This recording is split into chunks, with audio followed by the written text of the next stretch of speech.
Vamos a leer el pasaje que nos toca, Colosenses 3, versículos 18 y 19. Colosenses 3, 18 y 19. ¿Lo tienen ahí? Bueno, Darmo lo está exponiendo. Dice: casadas, estad sujetas, qué difícil esa palabra, perdonen que la diga. Estad sujetas a vuestros maridos, como conviene en el Señor. Maridos, atentos maridos, amad a vuestras mujeres y no seáis ásperos con ellos. Amén. Esa es la porción que hoy día vamos a exponer. El libro de Colosenses tiene una estructura muy definida, donde los primeros dos capítulos, el 1 y el 2, habla acerca de la teología, es más bien teórico, de verdades muy profundas, ¿cierto?, que tienen relación con nuestra nueva identidad, con nuestra nueva vida en Cristo. Pero la segunda sección, que son los capítulos 3 y 4, son más bien eminentemente prácticos, y no podría ser distinto, ¿cierto? Porque quedarse en la teoría sin llevarlo a lo práctico no tiene sentido, se olvida. Eso se llama moralismo. Así es que, hermanos, es una bendición además que esta serie que estamos compartiendo lo hagamos versículo a versículo. ¿Y saben por qué? Porque al hacerlo así, cada versículo que exponemos no lo podemos descartar de su contexto, ¿cierto? Así es que es muy importante considerar todos los aspectos que estaban ocurriendo con nuestros hermanos en la iglesia de Colosas. Esta iglesia que se acuerdan dónde estaba, en Asia Menor, ¿cierto? Cerquita de la Odisea, había un grupito de iglesias, un poquito más lejano estaban los Efesios, ¿cierto? En ese sector estamos hablando, y más bien en los años 60 después de Cristo, más o menos por ahí, ¿cierto? Así es que, como ustedes saben, es importante considerar, como ustedes ya saben, el matrimonio. Vamos a hablar del matrimonio hoy en día. La próxima semana vamos a hablar de los hijos, el deber de los hijos. Y la semana subsiguiente vamos a hablar del deber de los padres, eminentemente práctico. Ahora, es importante considerar esta enseñanza acerca del matrimonio dentro del contexto general de la carta. ¿Y cuál era? No sé si alguien se acuerda, pero Colosenses fue escrita por el apóstol Pablo para advertir a nuestros hermanos que estaban ahí, para que no prestaran oídos a los falsos maestros que estaban diciendo y que querían convencer a aquellos hermanos que la salvación que era provista en Cristo no era una salvación suficiente, no era completa, era necesario algo más. Por eso el apóstol Pablo se ve infundido por el Espíritu, motivado por el Espíritu a escribir esta carta a nuestros hermanos, donde perfectamente él expone que sí, la salvación y el Evangelio de Jesucristo es suficiente para salvar y también suficiente para santificar.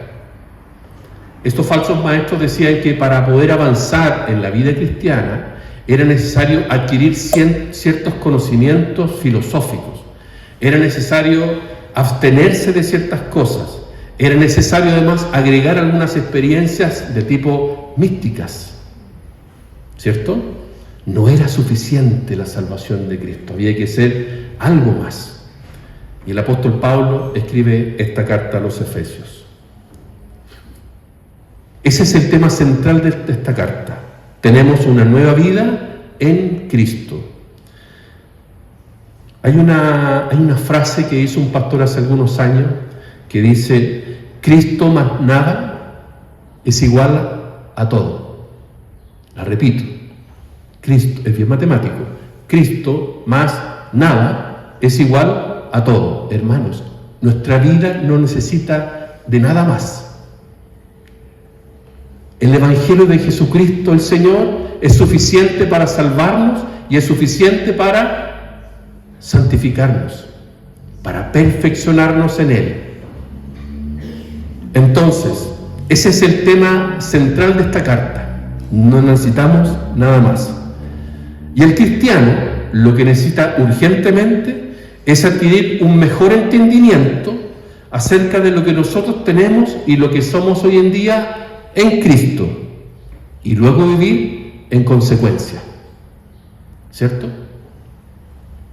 Colosenses 3:3 decía: nuestra vida, como decía nuestra hermana Anastasia, está escondida con Cristo. Así lo dice. Nuestra vida está escondida con Cristo. Está unida a Cristo. Tenemos un nuevo estatus legal. Ya no tenemos cuentas pendientes con Dios. Bendito el Señor. Gálatas 2:20 dice: con Cristo estoy juntamente crucificado. Ya no vivo yo, mas Cristo vive en mí. Amén. Hermanos, pertenecemos ahora a una nueva comunidad. ¿Saben cómo se llama? La iglesia. Contamos con nuevos recursos. Hay nuevos recursos, mis hermanos, para luchar eficazmente contra el pecado que mora en nosotros. Ya no estamos solos, no necesitamos de nada más. Necesitamos recurrir a esos recursos, atender a esos recursos para luchar contra el pecado y también para cultivar todas las virtudes que nos van a hacer cada vez más semejantes al Señor Jesucristo. En otras palabras, mis hermanos, ya no somos el eje por el cual nuestra vida gira. Tenemos otro eje. Cristo ahora debe ser el centro de nuestra existencia. Ahora vivimos por Él y para Él. Por Él y para Él. Eso es lo que dice Colosenses en los pasajes anteriores, en los 2 capítulos anteriores. Nuestra vida está escondida con Cristo. Ahora vivimos por Él y para Él. Eso no solamente debe repercutir fuertemente en nuestra relación con Dios, sin duda que debe hacernos con el medio que nos rodea, partiendo con nuestras familias y particularmente en nuestros matrimonios. Y luego con nuestros hijos. Pablo, y debemos decirlo, no era un consejero matrimonial. De hecho, esta carta no es una carta, no es un libro de familia. ¿Ya? Pablo era un ministro del Evangelio. Y lo que está haciendo, está tratando de hacerles ver a estos creyentes todas las implicaciones de ese Evangelio y de las consecuencias que tiene en nuestra vida. Amén. Mis hermanos, si nosotros pasamos por alto esta conexión entre Cristo, el Evangelio y nuestro matrimonio, sin duda que vamos a perder de vista el foco principal. Ya no tendremos idea de cómo debemos relacionarnos con nuestras esposas o con nuestros esposos, ni en el marco de esta relación. Hermanos casados, necesitamos urgentemente contemplar nuestra relación de matrimonio a la luz del Evangelio. Eso es precisamente lo que yo, hermanos, quisiera invitarles a considerar antes de pasar los 2 versículos que leímos de Colosenses. ¿Qué tendrá que ver el Evangelio con nuestro matrimonio? ¿Se ha preguntado alguna vez qué tendrá que ver el Evangelio? Vamos a leer Efesios 5, del 25 al 32 nuevamente, que ya lo teníamos. Es lo que leímos en la lectura alternada. Maridos, amad a vuestras mujeres, así como Cristo amó a la iglesia y se entregó a sí mismo por ella para santificarla, habiéndola purificado en el lavamiento del agua por la palabra, a fin de presentársela a sí mismo, una iglesia gloriosa, que no tuviese mancha ni arruga ni cosa semejante, sino que fuese santa y sin mancha. Así también los maridos deben amar a sus mujeres como a sus mismos cuerpos. El que ama a su mujer a sí mismo se ama, porque nadie aborreció jamás a su propia carne, sino que la sustenta y la cuida, como también Cristo a la iglesia. Porque somos miembros de su cuerpo y de su carne y de sus huesos. Por esto dejará el hombre a su padre y a su madre, y se unirá a su mujer, y los dos serán una sola carne. Grande es este misterio, mas yo digo esto respecto de Cristo y de la iglesia. Hermanos, no es mi intención desarrollar las implicancias de todo este pasaje, es maravilloso, pero quisiera hacerle notar su atención en un aspecto importante. Lo que está intentando el apóstol Pablo demostrar es una comparación. Si se fijan, en el versículo 25 dice que los maridos deben amar a sus esposas como Cristo amó ¿a quién? A la iglesia, ¿cierto? Y en el versículo 29, fíjense cómo dice, que ellos deben cuidarla y sustentarla como hace Cristo con la iglesia. Si se fijan, aquí hay una comparación, ¿cierto? Ahora, en esa comparación, ¿cuál será el original y cuál será la copia? ¿Cuál es el modelo principal, el original? ¿Y cuál será la copia? ¿Cuál será la reproducción de eso? Vamos a ver el versículo 31 y 32 que dice: por esto dejará el hombre a su padre y a su madre, y se unirá a su mujer, y los dos serán una sola carne. Fíjese lo que dice: grande es este misterio, mas yo digo esto respecto de Cristo y de la iglesia. Pablo está citando el Génesis 2:24 para ser preciso. Habla de un misterio escondido el apóstol Pablo. Un misterio es una verdad que no conoceríamos su significado sin que Dios lo hubiera hecho, ¿cierto?, visible para nosotros, sin que lo hubiera revelado. Fíjense que nadie supo, cuando Moisés estaba escribiendo el Génesis, nadie sabía hasta ahora, hasta que el apóstol Pablo escribió la carta de Efesios, acerca de este misterio.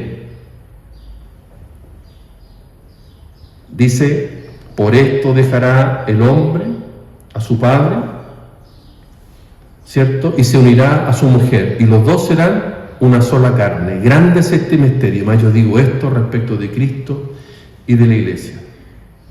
Hermanos, cuando Dios diseñó el matrimonio, lo diseñó para que esa relación entre un hombre y una mujer fuese un ejemplo, fuese un modelo de lo que sería posteriormente la relación de Cristo con su iglesia. Hermanos, yo quisiera hacerles hoy día una petición de que pudiéramos estar completamente atentos a lo que vamos a exponer, porque es muy profundo y es muy importante para nuestra vida familiar, mis hermanos. No se preocupen los solteros, ya vamos a hablar de eso.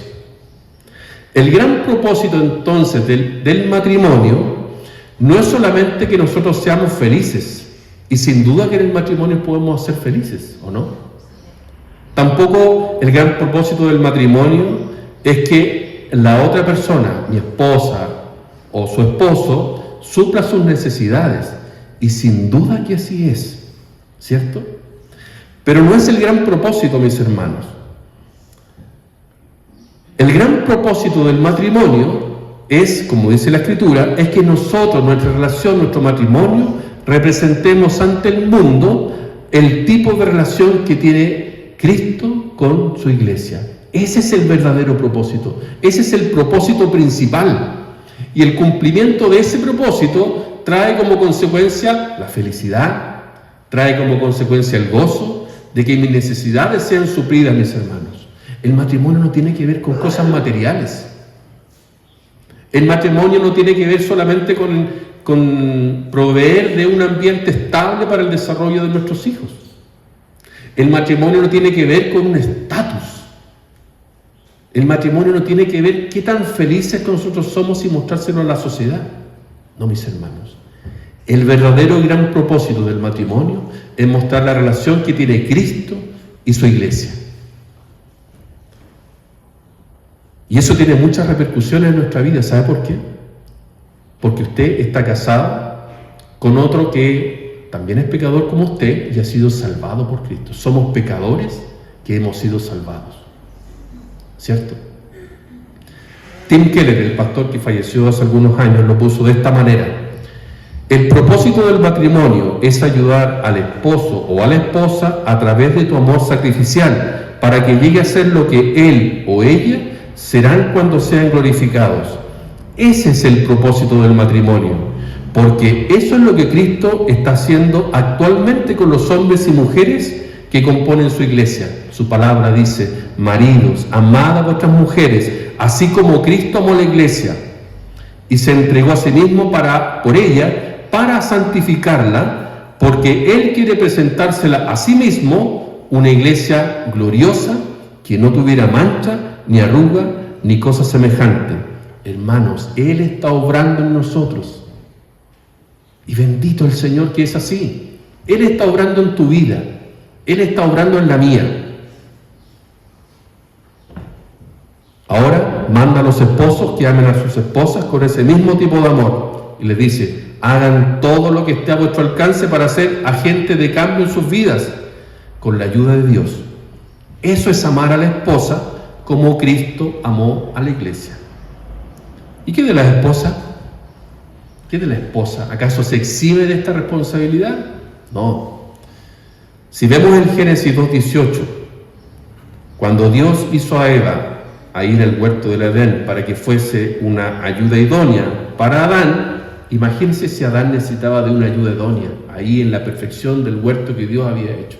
¿Cuánto más nosotros, mis hermanos, necesitamos de una ayuda, ¿cierto?, para que pueda ayudarnos a hacer lo que Dios quiere que seamos antes de que Él venga a buscarnos? Claro que la necesitamos. Por lo tanto, el papel de la esposa es ayudar al esposo a hacer lo que Dios quiere que seamos.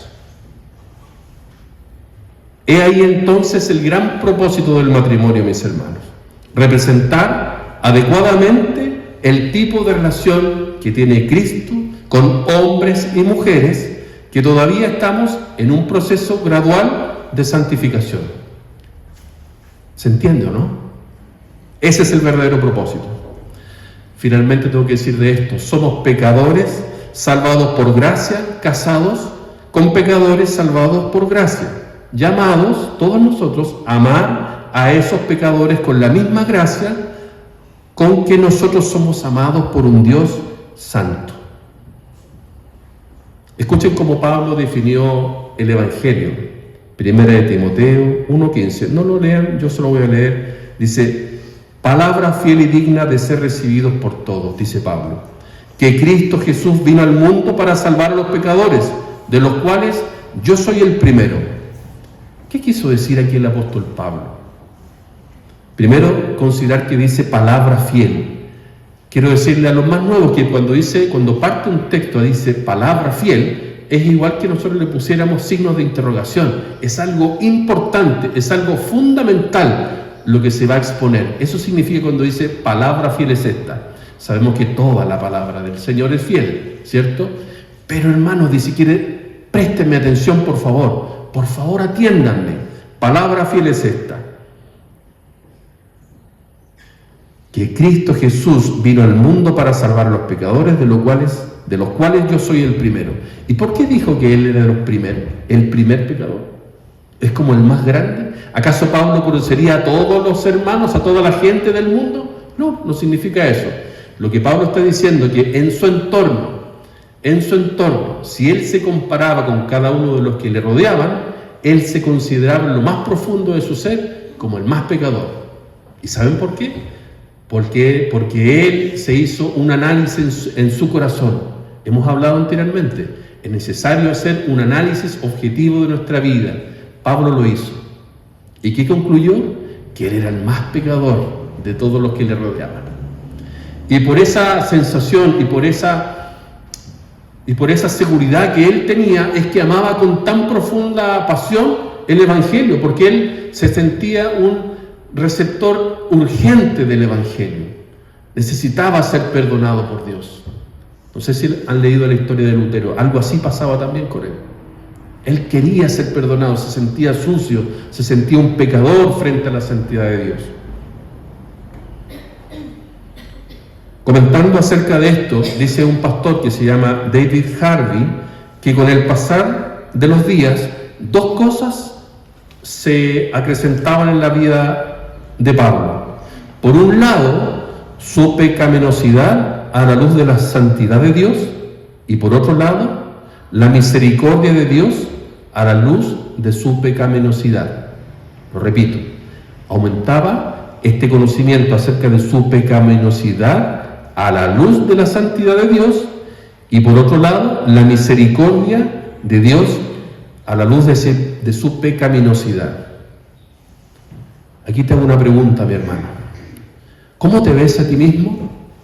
¿Te ves como el más grande de los pecadores? ¿En tu medio, en tu entorno, te sientes así? ¿Te has hecho alguna vez un análisis?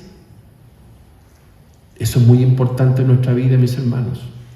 Porque como decía nuestra hermana Hilda en la mañana, es importante que la gente lo vea. No que tú lo sepas solamente, la gente lo debe ver. Tu familia debe verlo, tu esposa debe verlo, tu esposo debe verlo, tus hijos deben verlo. Ahora, no es solamente verse como el más grande de los pecadores, sino estar consciente de todos los recursos que Dios provee para que nosotros seamos santificados. Hay algo que Dios quiere mostrarle al mundo a través de nuestros matrimonios. Ahora, el matrimonio no es asombroso porque solamente nos permite un ambiente de cuidado para los hijos, ya lo vimos, ¿cierto? El matrimonio es maravilloso porque Dios lo creó para mostrar su gloria. Eso es lo más grande del matrimonio. Dios lo hizo para mostrar su gloria. Ahora, si tenemos esto en claro, mis hermanos, recién podemos pasar a considerar lo que dice la carta de los Colosenses. Vamos a Colosenses 3:18. ¿Qué dice? Casadas, estad sujetas a vuestros maridos, como conviene en el Señor. Y aquí yo sé que esta palabra como que da cierto resquemor, cierto rechazo, como que provoca eso, ¿cierto? Que las casadas se sujeten al marido. Yo en mi vida cristiana lo he percibido así, como que esta palabra pudiera traer alguna complicación. Más en estos tiempos en que los movimientos del feminismo están potentes, ¿cierto? Esto pareciera ser una locura hablarlo frente a un grupo de gente que va a ese tipo de cosas, ¿cierto? Que lo comparte, como nuestra hermana Anastasia nos ha enseñado algunas veces. Pero no solamente, déjeme decirle que el feminismo atenta contra la comprensión absoluta de este término, de la sujeción, porque el feminismo, como sabemos, nació a causa del machismo. Bueno, cualquiera de estas dos corrientes de pensamiento, déjeme decirle que las considero como una maldición, como una verdadera maldición que atenta contra la familia como lo diseñó Dios, ¿cierto? Eso debemos nosotros tenerlo en consideración. Permítame entonces aclarar qué es lo que no es sumisión, qué no significa. En primer lugar, la sumisión no significa la inferioridad, no significa que las mujeres sean inferiores. Hay que considerar al Señor también. Dios, el Señor, se sometió a su Padre. Por lo tanto, mujeres, sujétense a sus maridos. Ahora, usted podrá decirme, claro que Jesucristo, el Padre, era perfecto, por eso que se le hacía fácil sujetarse. No. Porque en toda la dimensión de su etapa terrenal, el Señor también se sometió a sus padres, que no eran perfectos. Por lo tanto, hermanas, es una bendición parecerse al Señor diciendo que se sujetarse a sus esposos. En segundo lugar, la sujeción no significa una obediencia ciega, porque si el esposo manda a la esposa a hacer algo que está en contra de la voluntad y de la palabra del Señor, la esposa no solamente tiene la posibilidad de decir que no, sino que lo tiene como un deber. Por lo tanto, la sujeción no es una obediencia ciega. En tercer lugar, la sujeción no es suprimir la creatividad, no es suprimir la iniciativa propia. Y aquí tenemos el ejemplo de la mujer virtuosa en Proverbios 31. ¿Y qué vemos ahí? Una mujer que llevaba adelante una tarea ocupando todos los dones, todos los talentos que Dios le había provisto. Una mujer inteligente, una mujer diligente. Una mujer sujeta tampoco significa que no pueda corregir a su esposo. Y bendito el Señor que así es, porque muchas veces los hombres, los maridos, hacemos puras estupideces. Y ahí están nuestras esposas corrigiéndonos. Qué importante es eso. Distinto es que la mujer pase haciéndolo, o que lo haga en público, o que le hable como a un hijo, que se crea la mamá. Cosas que aquí no pasan, ¿cierto? Bien, entonces, ¿qué significa la sumisión? La sumisión tiene que ver con la subordinación, subordinarse, colocarse bajo el rango de autoridad correspondiente, someterse voluntariamente, y esa es la clave, someterse voluntariamente al liderazgo de otra persona. No se trata de alguien que es sometido, sino que es alguien que se somete voluntariamente. ¿Se da cuenta la diferencia? No es someter a alguien, no es que el esposo deba someter a la esposa, es la esposa que se somete al esposo. Viéndolo a la luz del Evangelio, entonces, el papel de la esposa es hacerlo como el Señor, que se sujetó a su Padre. Qué bendición para la esposa, ser ejemplo de la relación que tiene el Hijo con el Padre en la sujeción. Hablando de esta sumisión, tenemos el ejemplo de Sara, ¿se acuerdan? Ahí en 1 de Pedro 3:6 dice que Sara obedecía a Abraham llamándole Señor, y aquí el texto que Pedro está haciendo alusión está en Génesis 18:12. ¿Se acuerdan de ese momento? Cuando Abraham se le está siendo revelado que iba a ser